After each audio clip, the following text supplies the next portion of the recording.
You have 17 tabs open, a half-written to-do list on your phone, a vision board you made 3 months ago that's still sitting in your downloads folder, unopened.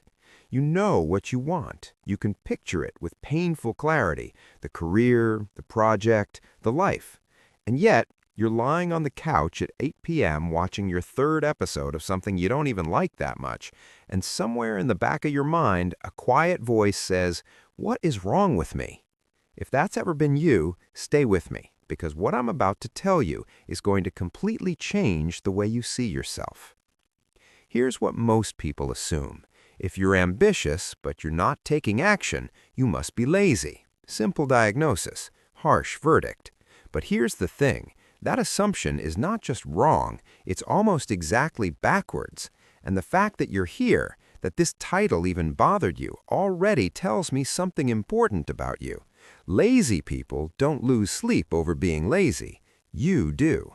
That discomfort you feel, that's ambition with nowhere to go. And there's a reason for that. Let me introduce you to a concept researchers call action state orientation. Psychologist Julius Kuhl spent decades studying why some people can turn intentions into action almost effortlessly, while others, equally intelligent, equally motivated, seem to freeze. And what he found wasn't that one group was more disciplined or more driven, it was that their nervous systems were processing failure and threat differently. See, when your brain senses a gap between where you are and where you want to be, and it feels too big, too uncertain, too risky, it doesn't fire you up, it shuts you down. Not because you're weak, because it's doing its job. Your brain is protecting you from the pain of trying and failing at something that matters deeply to you. Think about that for a second. The bigger your ambition, the more your brain has to protect. A person who doesn't care about anything has nothing to fear. But you care so much that your own mind has built a wall around that dream just to keep it safe. The laziness is the wall. It's not your character. It's your nervous system playing bodyguard. And this is where it gets fascinating, because there's another layer most people never talk about. Psychologists call it ego depletion, and while the science has evolved over the years, the core idea holds up. Willpower isn't a character trait, it's a resource, and ambitious people, ironically, tend to burn through it faster than anyone else. Why? Because you're not just living your day, you're mentally carrying the weight of everything you should be doing on top of it. Every hour you spend at your job, you're also quietly calculating how far behind that puts you on your real goals. Every evening you rest, there's a ticker running in the background. Wasted time, wasted time, wasted time. That mental load is exhausting, and an exhausted brain defaults to the lowest effort, highest reward behavior it can find. That's not laziness, that's depletion. There's a beautiful, slightly heartbreaking study out of Florida State University where researchers had participants resist eating fresh cookies, actual warm chocolate chip cookies right there on the table, and then asked them to solve complex puzzles. And guess what? The cookie resistors gave up significantly faster. They'd spent their cognitive resources on one battle, and they had almost nothing left for the next. Now replace the cookies with your inbox, your difficult coworker, your morning commute, your social media scroll, and you start to see the picture. By the time you sit down to do the thing, you've already fought 12 invisible battles. Your brain doesn't want to storm the castle. It wants to lie down in the moat. So what do you actually do with all of this? Because I'm not here to just make you feel understood. I want to hand you something useful. The most counterintuitive shift you can make is to stop trying to feel motivated before you act.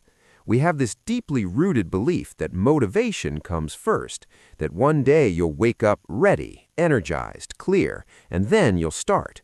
But neuroscience flips this completely. Action creates motivation, not the other way around.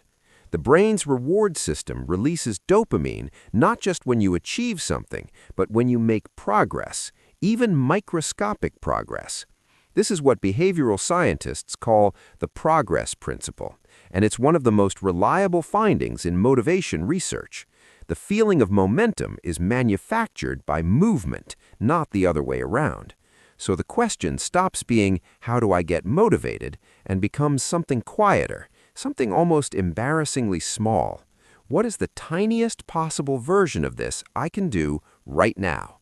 Not the chapter, the paragraph, not the business plan, the one email, not the workout, the shoes on your feet, and the door open. Because your brain doesn't need to believe in the whole mountain. It just needs to take one step and feel the dopamine click into place, and then another. And then, before you fully realize what happened, you're moving. And here's the thing about ambitious people that nobody says out loud. You're built for meaning, not routine. Routine for its own sake drains you, but work that feels connected to something real, something yours, something that matters, that fires you up in a way that no productivity system ever could. The gap you feel isn't laziness, it's misalignment. And the remedy isn't more discipline, it's more clarity about why. Not the vague poster quote version of why, the real, slightly embarrassing, deeply personal version, the one you'd be afraid to say out loud. So I want to leave you with this. The version of you that feels stuck right now, that person isn't your enemy. They're not weak or broken or wasting their potential. They're an ambitious person carrying a lot, protecting a dream that means everything to them, and waiting for a sign that it's safe to start. Consider this your sign. You don't need to overhaul your life. You just need to take one step small enough that your brain can't talk you out of it, and trust that the person you're becoming is already on the other side of it. If any of this landed for you, if you saw yourself in some part of this, drop it in the comments. Tell me what the one small step is. Not because it'll hold you accountable to me, but because the moment you say it out loud, even to strangers on the internet, it becomes a little more real. And real is where things actually start.